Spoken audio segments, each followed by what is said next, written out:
Je vous emmène aujourd'hui à la découverte de l'univers de la grande Sarah Bernhardt. Cette exposition vient juste de s'ouvrir et dure jusqu'au 27 août 2023 au musée du Petit Palais à Paris. Un siècle après la disparition de cette grande dame, le Petit Palais lui rend un hommage sans pareil.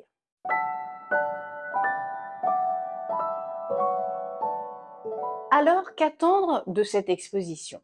Vous y découvrirez la vie et la carrière exceptionnelle de l'une des plus grandes artistes françaises qui aura marqué le 19e et le 20e siècle. Sarah Bernhardt, cette tragédienne, actrice de renom, peintre et sculptrice, était surnommée la Voix d'or de Victor Hugo, qui aura joué les plus grands rôles sur les scènes du monde entier.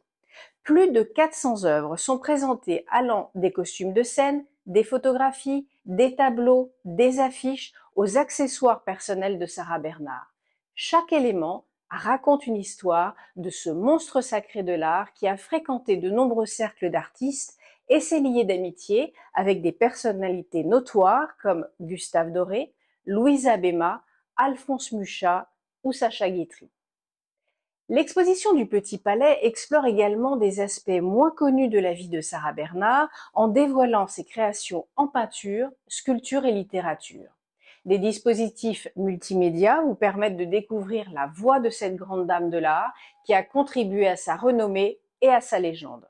De la femme au mythe, le Petit Palais vous emmène dans un voyage où vous serez l'heureux spectateur de cet univers et vous vous sentirez presque en intimité avec l'artiste. Venez donc explorer tous les secrets de cette grande artiste et découvrir ou redécouvrir quelques histoires du monde artistique parisien avec cette exposition exceptionnelle que nous propose le Petit Palais.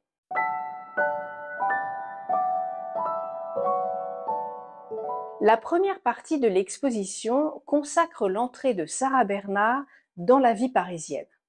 Sa mère et sa tante, courtisanes à Paris, entraîne assez naturellement Sarah Bernhardt dans ce milieu. La jeune femme jouit d'un grand succès et devient vite la coqueluche de certains messieurs, dont le duc de Morny, demi-frère de Napoléon III. Ce dernier encourage l'entrée de Sarah Bernhardt dans un monde qui sera le sien, le théâtre.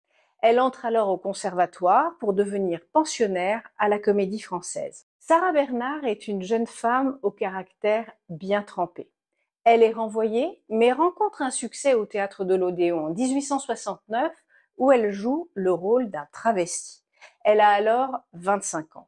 Le décor est planté et vous commencez donc à cerner le personnage ambigu de Sarah Bernhardt. Je vous invite à lire le texte d'Edmond Rostand, ami proche de Sarah Bernhardt, avant de déambuler dans les salles. En voici un extrait. Un cab s'arrête devant une porte.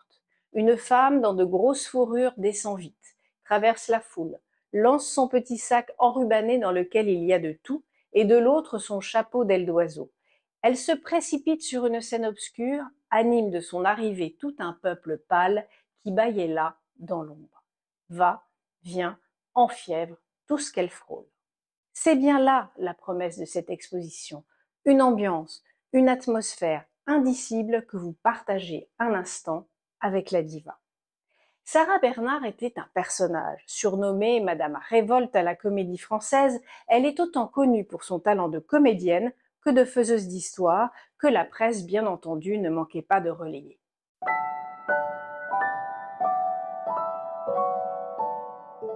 Sarah Bernhardt est une femme de talent, mais qui ne se contente pas de ce qu'elle a. Elle vise toujours plus haut.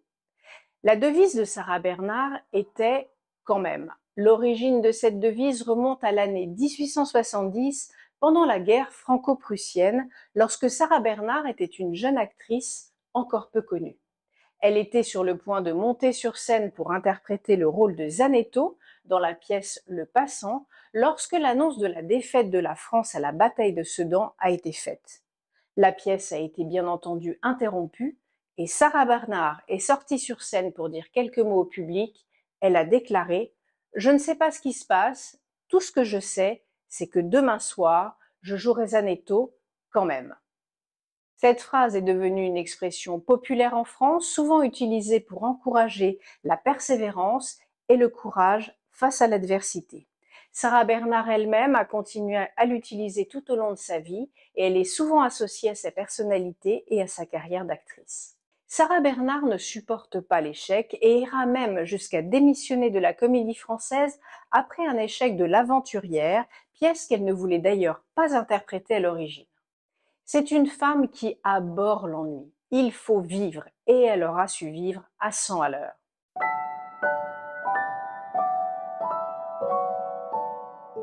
Mais Sarah Bernhardt n'était pas seulement une grande actrice, elle était également une artiste aux multiples talents.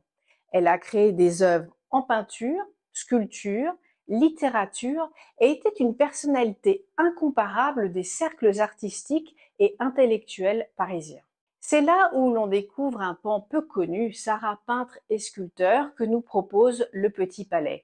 On ne peut pas dire que cela aura laissé une trace indélébile dans l'histoire de l'art, mais ce qui est intéressant, c'est de replacer cela dans le contexte du personnage qui semblait vouloir expérimenter tout ce que la vie pouvait lui offrir.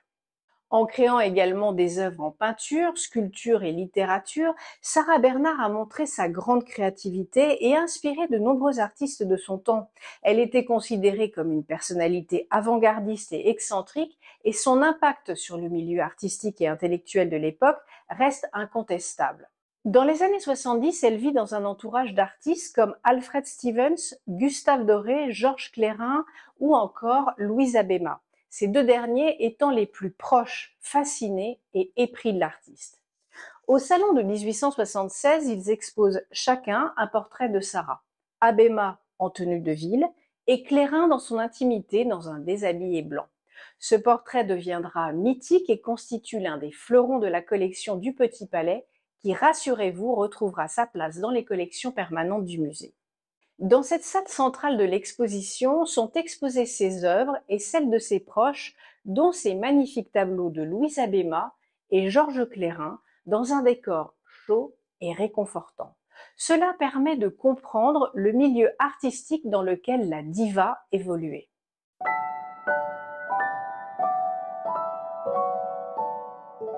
Cette période est souvent qualifiée de belle époque en raison de son dynamisme culturel, social et économique.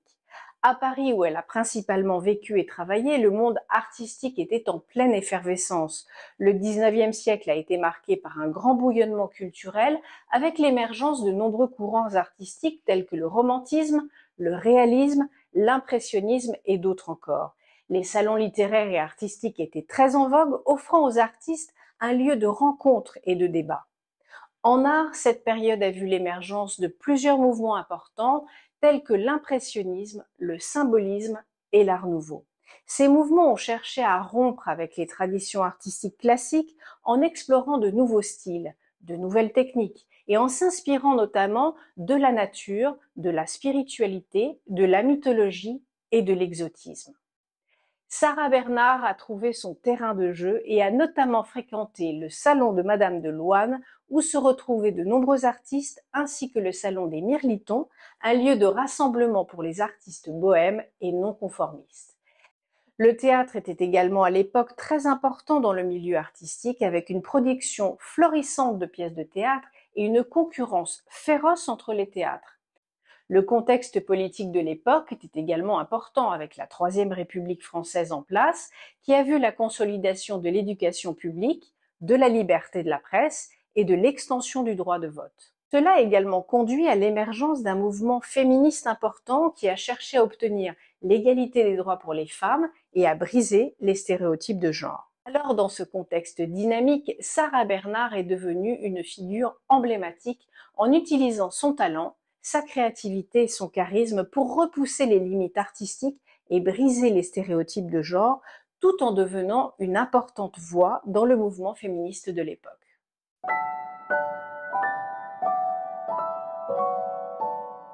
Après ce contexte planté, vous pénétrerez dans une salle plus intime consacrée aux objets et décors qui entouraient l'artiste.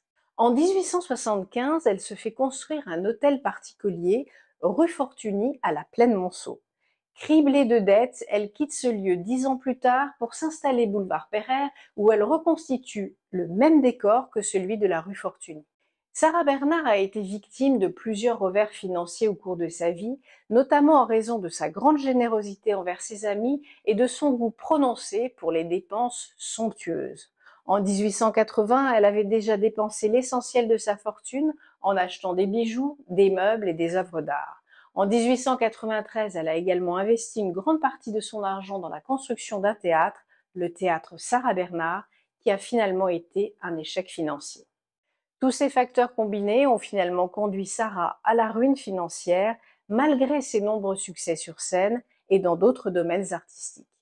Mais regardez, observez, on s'y croirait. Le décor est à l'image du personnage, foisonnant, extravagant, on ne peut être que fasciné. Si tout au long de sa carrière, journaliste, écrivain tentait de rapporter l'atmosphère ressentie chez Sarah Bernhardt, cette exposition vous en offre l'opportunité.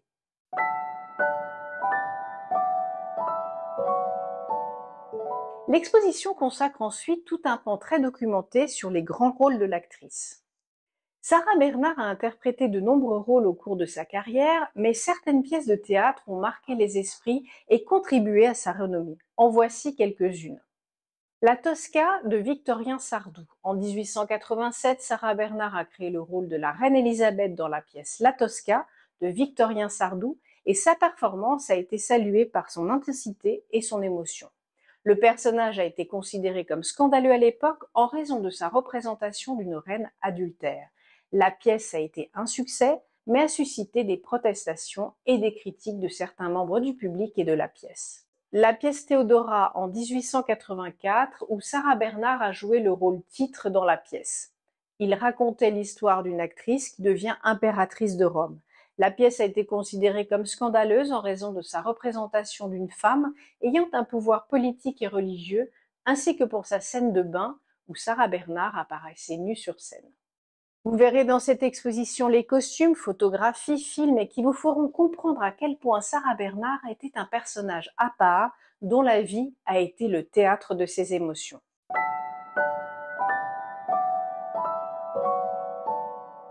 À la fin du XIXe siècle, Sarah Bernhardt est immensément célèbre, incontournable, qualifiée de monstre sacré par Jean Cocteau. Sarah Bernhardt est une superstar. Sa silhouette en S, son profil, sa chevelure évanescence entrent dans le cadre d'une époque en pleine mutation qu'est celle des symbolistes et de l'Art nouveau. C'est l'influenceuse de l'époque, associant son image à des produits publicitaires comme l'affiche dessinée par Mucha pour les biscuits Lu. Asseyez-vous sur les banquettes de ce train Pullman, spécialement aménagé pour elle, qui vous emmènera dans le monde entier découvrir toutes les représentations que la star a pu donner sur les 5 continents. Sarah Bernhardt est une femme d'affaires. Après avoir dirigé le théâtre de la Renaissance, elle prend la direction du Théâtre des Nations et lui donne son nom et hissera ce théâtre au rang des plus grands.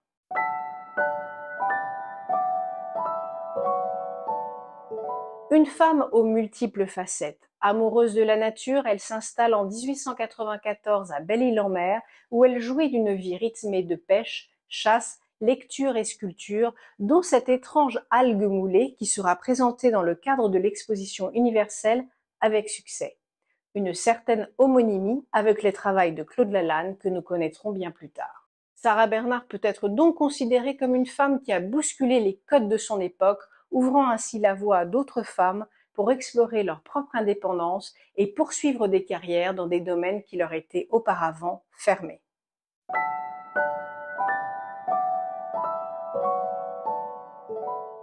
Alors, si je devais vous donner mon avis sur l'exposition, le pari est gagné. Vous découvrirez ici toutes les facettes de Sarah Bernhardt en vous sentant presque dans son cercle privilégié. L'ambiance et le décorum sont là pour la réussite de ce projet. Alors, comme je le dis souvent, allez au musée. J'espère vous avoir donné l'envie d'aller passer une après-midi en compagnie de Sarah Bernhardt. Ne vous refusez rien, le Petit Palais vous l'offre avec grand panache. À tel point que vous pourrez même vous glisser dans la peau de cette star en vous photographiant dans le photobooth proposé comme cela avait été fait dans le cadre d'une exposition consacrée à Dora Maar au musée Picasso. À bientôt sur notre chaîne Expertisée pour de nouvelles visites d'expositions et des musées.